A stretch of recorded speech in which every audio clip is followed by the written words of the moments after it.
Bonsoir à tous, bienvenue au flash de 18h sur la télévision du Burkina. Le dossier Thomas Sankara est toujours au stade de l'instruction.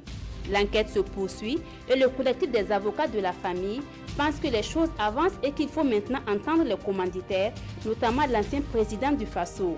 C'était au cours d'une conférence de presse tenue ce matin à Ouagadougou. Une sortie médiatique qui entre dans le cadre de la commémoration du 30e anniversaire de l'assassinat de Thomas Sankara.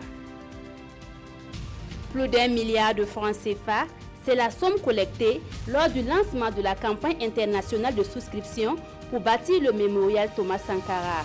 Cette somme a été annoncée hier lors d'une conférence de presse.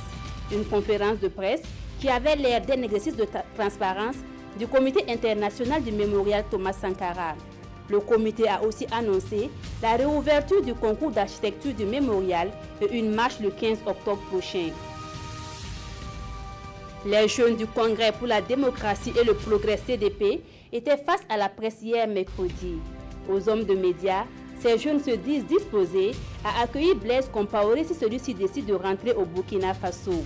Ils dénoncent également un recul de la liberté d'expression au Burkina Faso.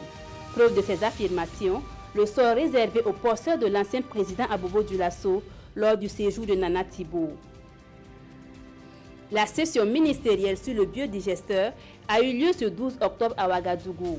À cette rencontre des ministres de 10 pays d'Afrique de l'Ouest, du Tchad et du Cameroun, il a été question de présenter les avantages du biodigesteur pour les États africains pour faire face au changement climatique. Et ces avantages ont été notés dans les domaines de l'agriculture, de l'environnement et de l'économie des ménages. À l'international, le Fatah et le Hamas fument le calumet de la paix au Caire.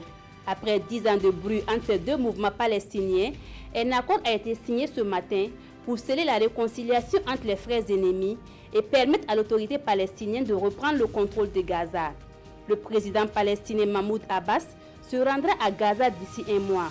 Autre avancée de la réconciliation, le président palestinien devrait bientôt lever les mesures financières prises il y a 10 ans pour forcer le Hamas à la réconciliation.